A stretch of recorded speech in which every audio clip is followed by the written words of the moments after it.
whenever it came to a tussle between attachment and authenticity, you had to choose the attachment, give up the authenticity. Now, as an adult, if you start choosing authenticity, you say in a marriage, that's really not working for you, and your partner is just not going to look at themselves in any way at all, or to work on it. Well, as you grow and as you change, you become more authentic. They're not going to like it. Now you have a decision to make. Do I still choose the attachment and suppress the authenticity, or do I choose the authenticity at the risk of losing the attachment? What it comes down to is not whether you're going to be in pain or not, because you are. Which kind of pain would you rather be in? You want to choose the pain of self-suppression, or the choose of the loss of certain attachments? I can almost guarantee it, that as you choose yourself and the authenticity, you'll have new attachments that are higher level, more respectful, more authentic, more meaningful, more fulfilling, but not right away. In the beginning, there might be an estrangement and alienation. So it's a question of which pain would you rather have? The pain of suppressing yourself? Because believe me, it's going to cause pain. Or the pain of losing some attachments. That's the choice you have. It's like either you choose pain or you keep letting pain choose you. Well, exactly. That's exactly what it is. Now, eventually that pain will heal. Yeah. But you're going to have to go through that process, which is why so many people are afraid of going through it. Yeah, beautiful. And the awareness, like you spoke to, that's just so crucial to even begin the process or have the desire to. Yeah. And in Eastern philosophy, there's not a whole lot of talk of creativity from my perspective. And I love the framework you give on how sensitivity is tied to our creativity, because creativity is such a big part of why we're here. We are creative beings. We use our life force energy to bring things forth from the unmanifest to the manifest. And oftentimes our sensitivity can be viewed as something that is hindering instead of a superpower. And so how do you view the relationship between the two?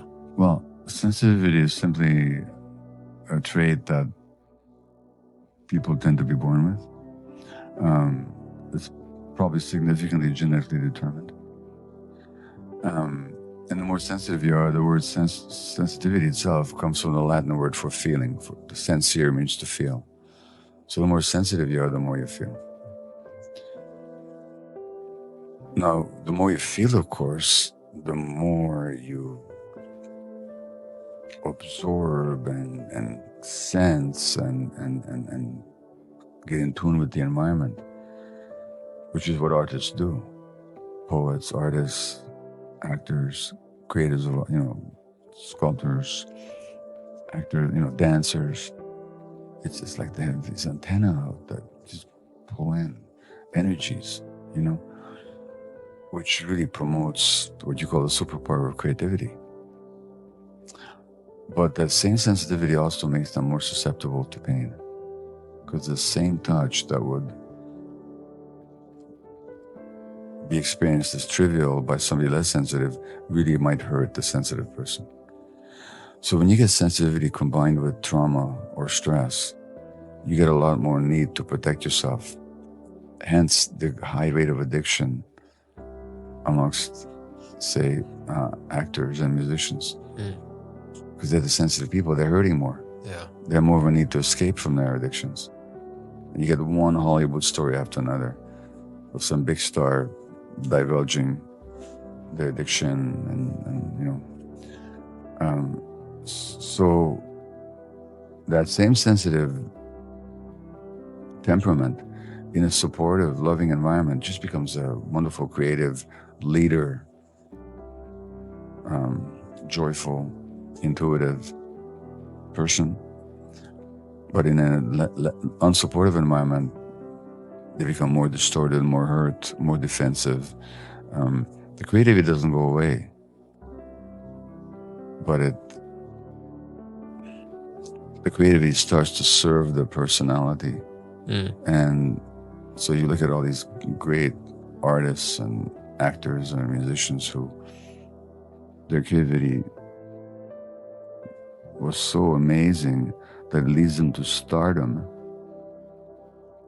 But on a personal level, they just die, and sometimes literally they die. And there's so many examples of it. Yeah, it's like the sensitivity is almost like if we were to have a piano, and from all the way to the end of to the top is like the full spectrum. Yeah. The more sensitive we are, the more we have access to within the spectrum of like the human experience. Exactly. So it's a beautiful thing to have access to the full piano, to the full spectrum of our emotions, to this human experience. But I think, you know, that invitation that you're sharing is to not have it just serve your personality, but to allow it be an expression from your soul. Exactly. And not just our conditioning. Exactly. Yeah. In the book, we give the example of Aretha Franklin, by the way, who there's a wonderful documentary about her where she gives a concert. I think here in LA, maybe in a church here when she was quite young, and she's just channeling God. I mean, that's the only way you can put it, you know, and that's just coming through her. And then she's got this song R-E-S-P-C-T, Respect, which is kind of an anthem of the women's movement. And she herself was not respected at all. She was an abused child and an abused woman. She had great creativity, incredible talent, but she was hobbled from being her true self in her personal life. And I think that contributed to the illness that killed her. The more that you grow on your journey and the vast amount of experience that you've garnered in your life, do you see a divine design within our wounding? For example, nature is obviously intelligent. It doesn't necessarily have to be a higher power and a god and some guy sitting on the clouds, but nature's intelligence is almost, in ways, it feels like, is giving us our wounding so that we can strategically move through what we need to move through to gain true access to ourselves. And so through your experience working with so many people, on the other side of our challenge is our gift. So how do you feel like the link is there? And do you feel like there is that kind of divine design within our wounding and how it shows up and the purpose it serves? So the Greek playwright Aeschylus has in one of his plays the statement that the master Zeus created us so that we have to suffer into truth. So when you talk about divine design, I just think, I don't want to go to the question of divinity, but there's something about our nature that there's a kind of intelligence in it that wants us to be authentic to ourselves. Not just us, any creature in the world, a plant, an animal, anything. And there's a wonderful spiritual teacher and psychological theorist called A.H. Almaas, A-L-M-A-A-S, from whom I've learned a lot. And he writes the following. He says, your conflicts, all the difficult things, the problematic situations in your life are not chance or haphazard. They are actually yours. They're specifically yours, designed for you by a part of you that loves you more than anything else. The part of you that loves you more than anything else has created roadblocks to lead you to yourself. You are not going in the right direction unless there's something pricking you on the side telling you, look here, this way. That part of you loves you so much that it doesn't want you to lose the chance. It will go to extreme measures to wake you up. It'll make you suffer greatly if you don't listen. What else can it do? That's its purpose. Now, this may seem harsh coming from a medical doctor, but physical illness is often an opportunity for people to wake up. I don't wish it on anybody. I've just seen it function that way. So we have a chapter called Diseases Teacher, a dreadful gift, Diseases Teacher. And I've talked to so many people who told me that the illness was the best thing that ever happened to them. And strangely enough, this is even true when I was working in palliative care, administering to dying people. And somebody would say to me, no, not everybody, but it would happen on occasion, that somebody would say, Doc, I don't know how to express this exactly, but this disease, even though it's killing me, is the best thing that ever happened to me. Because it called me back to myself. And I learned what's important in life and what isn't. Now, I don't wish that on anyone. Yeah. But it's certainly true that there's something in our inner intelligence that's going to make us suffer if we stray away from ourselves. And so for a lot of people, disease has been a huge wake-up call. And they've used it that way. And when you study these people, they're so much more happier, so much more fulfilled, so much more present for whatever remains to them of life than they were before. And many of them will say, I'll never trade this disease for anything. You know, and some, of course, even recover if they take that process deep enough and if they have the strength and the capacity to do so. But they do look upon the illness as some kind of a gift. Yeah, it's like the switch between asking why is life treating me this way to what is life trying to reveal to me. Yeah. And that's just a powerful reframe, and maybe difficult to hear right when you hear the news of a diagnosis or something that you don't want to, wish on somebody. But ultimately, billions of years of evolution have gotten us to this point where the intelligence of nature is so widespread, prevalent, omniscient, omnipotent, and there's no way around it. And we are nature. Well, that's the whole point. Contrary to the definition of it, funny enough. Yeah, we are. And just to assure you, if you came to me with an inflamed wrist, I wouldn't begin to talk to you about what stresses in your life and how I deal with your inflammation first. But at some point, that inquiry is so helpful to people. Right. At the appropriate time. Right. And it might be the only way out, right? Because like if you could go through 3 rounds of chemotherapy and all the ways and through the medical system for trying to heal a cancer, but until you reconcile what is truly at the root, right? No, what would you say? I wouldn't say that. People are cured of cancer. No, of course. Without doing that work. I'm just saying there are certain cases, right, where, for example, unless they heal and reconcile the deeper emotional traumas, they might not be able to be healed through just Western medicine, right? Would you say that? Well, this is where I make a decision between cure and heal. You can be cured in the sense that the disease will go away. It doesn't mean you're healed. Yeah. The healing means becoming whole. Yeah. So, illness can be an opportunity to become whole, to really heal. But the reality of Western medicine is that it's largely helpless in the face of most chronic conditions. Like, we don't know autoimmune conditions like lupus and rheumatoid arthritis, multiple sclerosis, a whole range of them. We can mitigate the symptoms and usually look for deterioration and see that as the prognosis. Yeah. So, no, when it comes to acute conditions and some cancers, Western medicine is brilliant, and people can be brought back from the brink of death, or certainly from the brink of debility. But for most chronic conditions of mind and body, we're rather poor at really helping people heal. We just don't have the mindset and the capacity to do so. Yeah, whether it's the ignorance or the arrogance, like you spoke to earlier. Yeah. Why is it essential to be vulnerable to heal?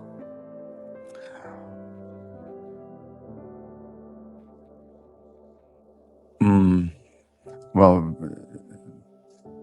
it's not that it's essential to be vulnerable to be healed, because everybody's vulnerable. Vulnerable simply, it's a Latin word. It means to wound. And vulnerability is the capacity to be wounded. Now, I assure you, we're all totally vulnerable from conception until death. There's no such thing as a human being who's not vulnerable. There's just a lot of human beings who don't want to recognize their vulnerability. So, to reframe your question, it's not why is it essential to be vulnerable? We all are. Just to recognize it. Why is it essential to come to terms with it, to accept it? Yeah. Because nothing in nature grows without vulnerability. So I gave this example in the book. A tree doesn't grow where it's hard and thick. It goes where it's soft and green and vulnerable. Take a crustacean animal like a crab. It can't grow inside its shell. When it's hard, it can't grow. It needs to mold and become very soft and vulnerable. So growth and vulnerability go along together. That's why children are so vulnerable. And why is it essential? Because only through vulnerability can we grow. And our denial or a denial of and escape from our vulnerability keeps us stuck, hardened, keeps us really rigid. We can't grow. We can't heal. And you see this in veterans all the time. These men who are programmed into a kind of toxic masculinity.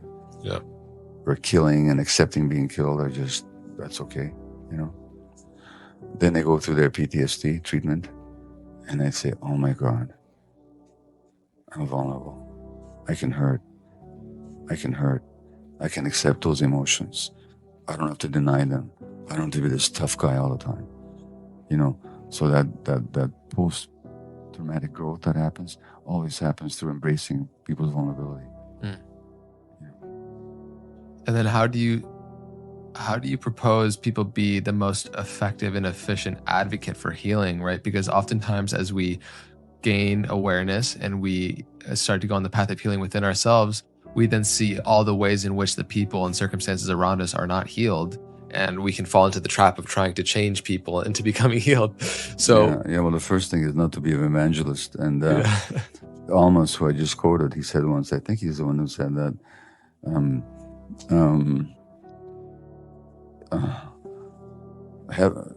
protect us from the people that want to save the world, Yeah. So if you find yourself filled with evangelic fervor, look a bit deeper inside. Yeah.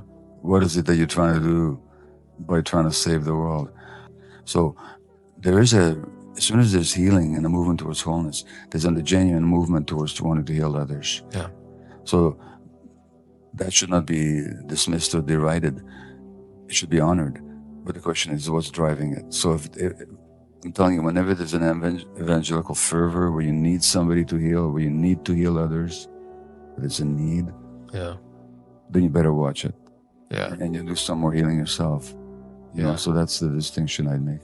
Yeah. My friend Peter Crone always says that there's none so self-righteous as the newly converted.